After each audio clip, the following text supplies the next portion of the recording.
मुझे बताया जा रहा है कि अरविंद केजरीवाल अभी एक भाषण दे रहे हैं दिल्ली की विधानसभा में। देखते हैं वो भाषण चल रहा है या नहीं, थोड़ी देर उसको सुनते हैं। छोड़ दो, 2-4 एमएलए और ले आओ। हम आपको आम आदमी पार्टी की सरकार अब गिराने जा रहे हैं बहुत जल्दी। ऑपरेशन लोटस चालू है दिल्ली के अंदर। आपको हफ्ते 10 दिन के अंदर दिल्ली का मुख्यमंत्री बना देंगे। दूसरा बोले ये सारे तुम्हारे सीबीआई और ईडी के केस खत्म कर देंगे। तो इसने कहा सीबीआई ईडी के केस में तो कुछ है ही नहीं, सारा फर्जी केस है। कल तुम जांच वांच भी करके ले गए, कुछ भी नहीं मिला तुमने, मैंने कमाया नहीं, कुछ करा नहीं। तो इस केस तो तुम करते रहो, मेरे को क्या डर है। और बोले मंत्री सीएम बनने का मेरे को कोई ख्वाब नहीं है, मेरे तो शिक्षा मंत्री बन के खुश हूं। बड़ी बात है।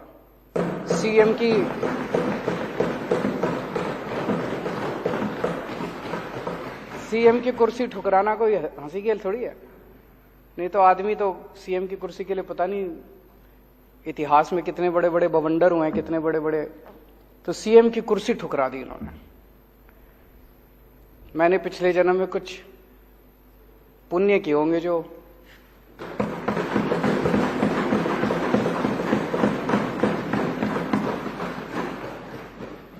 ऐसे डिप्टी सीएम और शिक्षा मंत्री मिले। उसके बाद जब ये नहीं चला तो फिर आप लोगों के पास आए। मेरे पास अभी तक 12 एमएलए आ चुके हैं। एक एक एमएलए को आके कहते हैं भाई 20-20 करोड़ रुपए ले ले और टूट के आ जा, 2-4 को और लाएगा तो तेरे को 25 करोड़ देंगे, और नहीं तो जैसे मनीष सिसोदिया का हाल करा तेरे ऊपर भी रेड करेंगे, तेरे को गिरफ्तार करेंगे, सीबीआई और ईडी छोड़ देंगे तेरे खिलाफ। भाई साहब सलाम करता हूं आप सबको।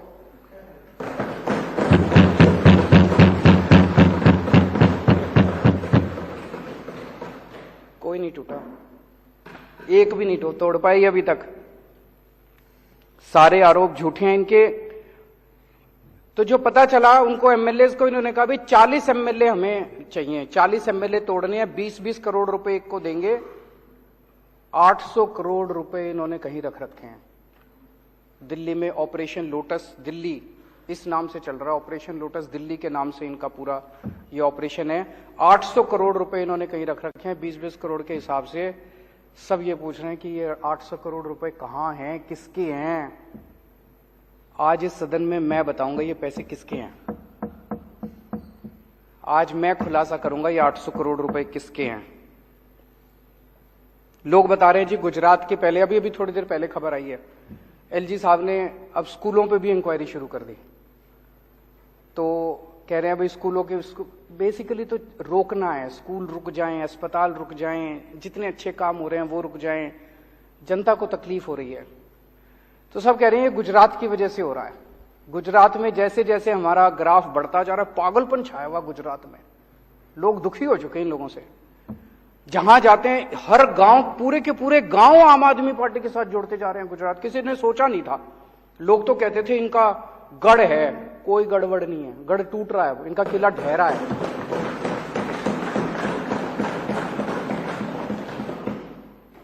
तो लोग तो यही कह रहे हैं जी दिसंबर में सरकार बनने के बाद गुजरात में इनके 27 सालों की आप इंक्वायरी कराओगे, तब तक ये इंक्वायरी करा रहे हैं दिल्ली के अंदर। अगर आज हम गुजरात चुनाव अनाउंस कर देना भाई गुजरात चुनाव हम नहीं लड़ेंगे, ये सारी इंक्वायरी बंद हो जाएगी, सारी ईडी बंद, सीबीआई बंद, सब खत्म। उसी की वजह से हो रहा है ये। कई सरकार गिरा चुके अभी तक ये देश में। गोवा की सरकार गिराई, कर्नाटक की सरकार गिराई, महाराष्ट्र की सरकार गिराई, असम की सरकार गिराई, मध्य प्रदेश की सरकार गिराई, बिहार की सरकार गिराई, अरुणाचल प्रदेश की सरकार गिराई, मणिपुर की सरकार गिराई, मेघालय की सरकार गिराई। शहर में एक सीरियल किलर आया हुआ है जो एक के बाद मर्डर करता जा रहा है, एक के बाद एक मर्डर करता जा रहा है। जनता सरकार चुनती है, ये सरकार गिरा देते हैं। मतलब जनता को तो रौंद रखा है। महाराष्ट्र में जनता ने एक सरकार चुनी, गिरा दी। गोवा में जनता ने एक सरकार चुनी, गिरा दी। जनता के पीछे पड़े हैं और सब जगह पैटर्न एक ही है। अभी जैसे महाराष्ट्र में भी हम लोगों ने देखा, जितने टूट के इधर से उधर गए, बताते हैं सबके पीछे सीबीआई ईडी पड़ी थी। सीबीआई और ईडी उनको बुला रही थी, जैसे वो इधर से उधर गए सीबीआई ईडी के केस बंद।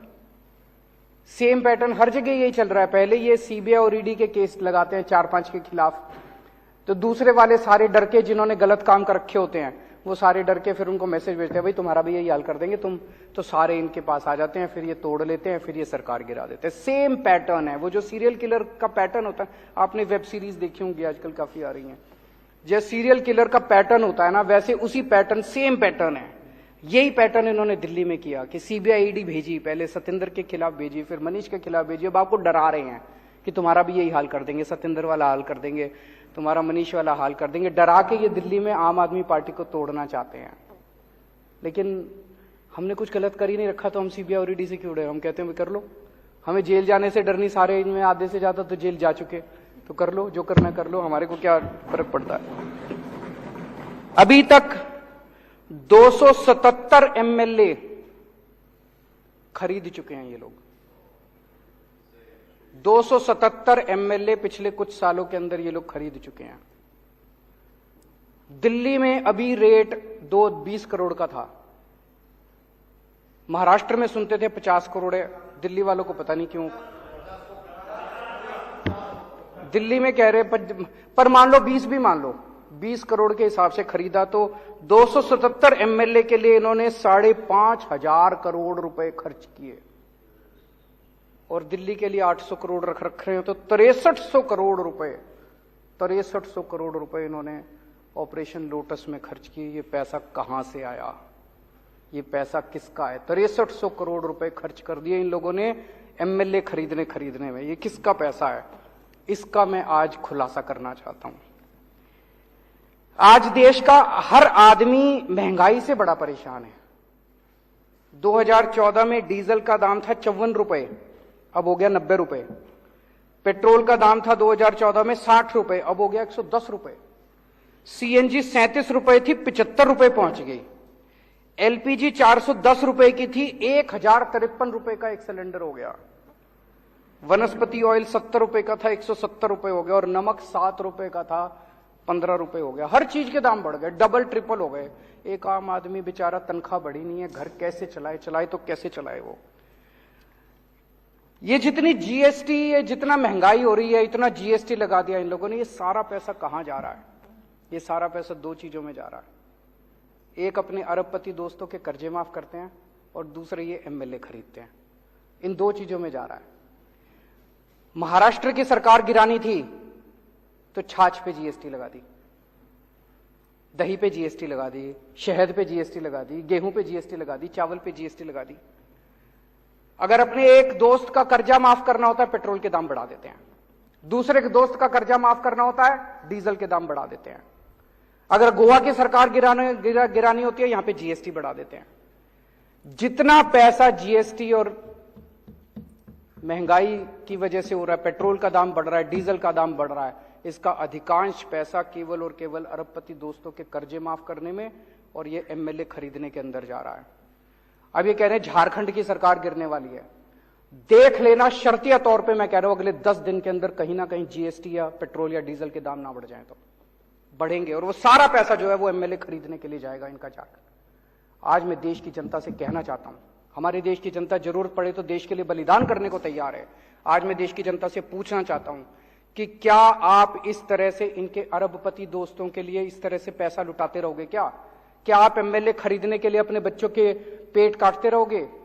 आज अगर हमारी सेना को पैसे की जरूरत पड़े, हमारे देश के लोग एक टाइम की रोटी नहीं खाएंगे, सेना के लिए कुछ भी कर देंगे, लेकिन क्या इनके अरबपति दोस्तों के लिए हम ये करने को तैयार हैं? आज एक तरह से कई लोगों को मैं जानता हूं, कई परिवार ऐसे हैं, पहले 1.5 किलो दूध लिया करते थे दिन का, अब वो कम करके 1 किलो कर दिया जब से ये महंगाई हो रही है, जब से ये जीएसटी लगा है। कई परिवार ऐसे हैं जिन्होंने एक टाइम की सब्जी लेनी बंद कर दी, अब नमक से रोटी खा लेते हैं। तो एक तरह से गरीब का खून चूस के, और वो पैसा ये अरबपति दोस्तों को दे रहे हैं। गरीब का खून चूस के इस देश के अंदर एक आदमी की सत्ता की हवस को पूरा करने के लिए सारा का सारा पैसा इस्तेमाल किया जा रहा है। क्या देश के लोगों को यह मंजूर है? हम भारत को नंबर 1 देश बनाना चाहते हैं। हमारा मकसद है, हमारा सपना है, पूरे देश के लोगों का सपना है कि भारत दुनिया का नंबर 1 देश बनना चाहिए। भारत दुनिया का नंबर 1 देश कैसे बनेगा? जब हर बच्चे को अच्छी शिक्षा मिलेगी। सब बच्चों को पढ़ाना पड़ेगा, स्कूल खोलने पड़ेंगे, अस्पताल बनाने पड़ेंगे, सड़कें बनानी पड़ेंगी, ये सारा काम करना पड़ेगा। लेकिन जितने लोग काम कर रहे हैं इस देश के अंदर, उन सारे लोगों को अगर आप काम नहीं करने दोगे, उनको रोकोगे, उनके पीछे सीबीआई ईडी छोड़ दोगे, तो फिर देश आगे कैसे बढ़ेगा? आपने इनके ये इतनी पीसी करते हैं, आपने देखा होगा कि कोई एक प्रेस कॉन्फ्रेंस इनकी काम से रिलेटेड होती है। सारी पॉलिटिकल गाली गलौज, इसके खिलाफ उसके खिलाफ। और हमारी प्रेस कॉन्फ्रेंस देख लो, 90% हमारी प्रेस कॉन्फ्रेंस जो है काम से रिलेटेड होती है। स्कूल बना दिया जी, अस्पताल बना दीजिए, अब इतने मोहल्ले क्लिनिक खोल दीजिए, अब ये काम कर दीजिए। हम केवल काम के ऊपर करते हैं। ये केवल और केवल शुद्ध राजनीति करते हैं। ये जैसे अभी मैं देख कुछ कहते हैं कि इनके स्कूल बड़े खराब हैं, चलो हमारे खराब है, तुम अपने दिखा दो, तुम तो दिखाओ। आज वो असम के चीफ मिनिस्टर ने लिखा कि कुछ, मैंने कहा ठीक है जी मैं आ जाता हूं असम में, एक जवाब ही नहीं दे रहा वो। मैंने कहा जी मैं आ जाता हूं, आपसे सीख लेते हैं, मगर आपने कोई अच्छा काम करा है असम के ऊपर, हमारे को तो कोई ईगो नहीं है, हम सीख लेते हैं आपसे, आप हमसे सीखो, हम आपसे सीखेंगे, तभी तो देश तरक्की करेगा। ये कहते हैं हम भ्रष्टाचार के खिलाफ लड़ाई लड़ रहे हैं, जितने भ्रष्टाचारी हैं उनके खिलाफ कर रहे हैं। ये लड़ाई भ्रष्टाचार के खिलाफ नहीं है, ये लड़ाई एक आदमी के स्वार्थ की लड़ाई है, एक आदमी की सत्ता की हवस की लड़ाई है। 15 अगस्त को लाल किले पे खड़े होकर उन्होंने कहा पूरे देश को कि मैं भ्रष्टाचार की लड़ाई लड़ रहा हूं, देशवासियों मुझे आपका साथ चाहिए।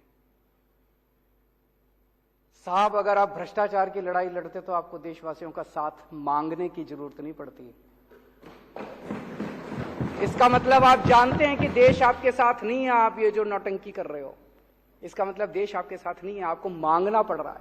दिल्ली में मैंने भ्रष्टाचार की लड़ाई लड़ी, मैंने तो कभी नहीं कहा दिल्लीवासी खुद ही मेरे साथ हो रहे हैं, मैंने तो नहीं कहा दिल्लीवासियों मेरे को आपका साथ चाहिए।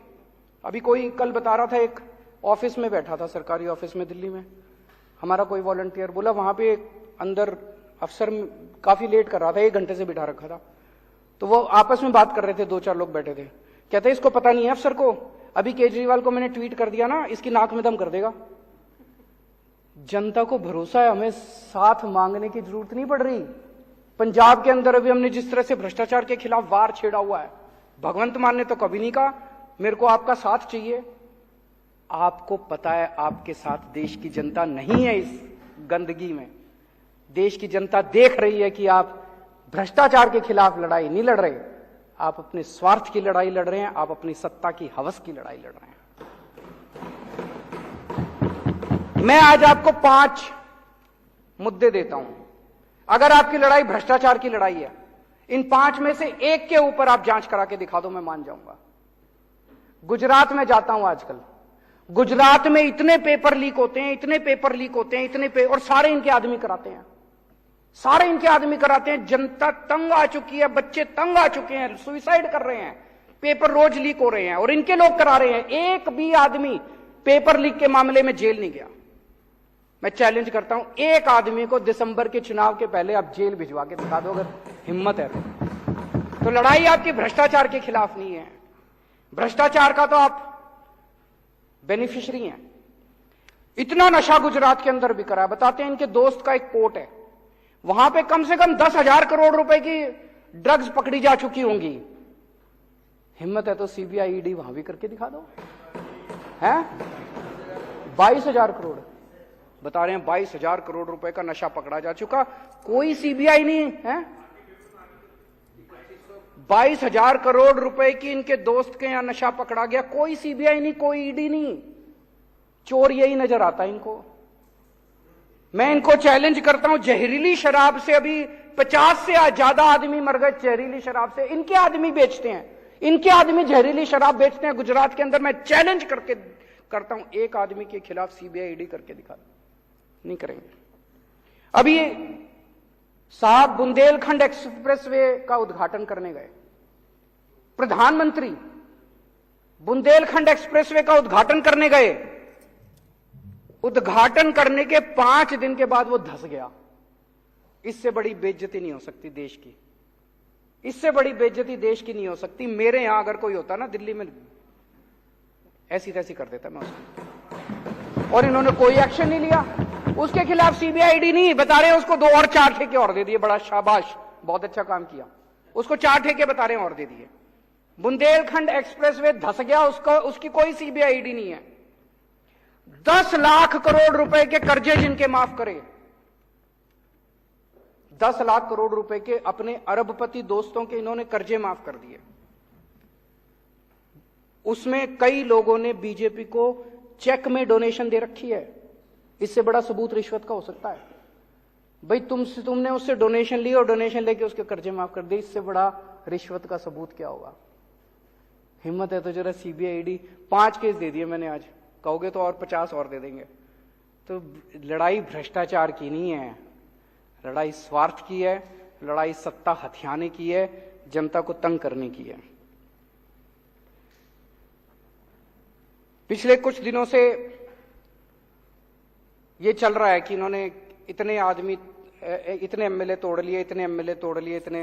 मेरे पास कई फोन भी आ रहे हैं लोगों के कि जी सब ठीक है ना, 2-4 कितने गए, बहुत फोन आ रहे हैं मेरे पास।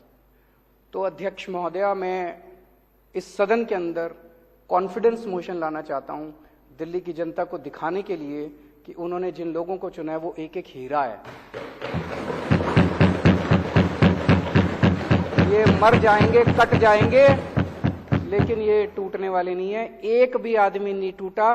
कॉन्फिडेंस मोशन इस सदन के अंदर लाना चाहता हूं ताकि जनता के सामने ये साबित हो जाए कि बीजेपी का ऑपरेशन लोटस दिल्ली में आके ऑपरेशन कीचड़ बन गया। बहुत बहुत शुक्रिया।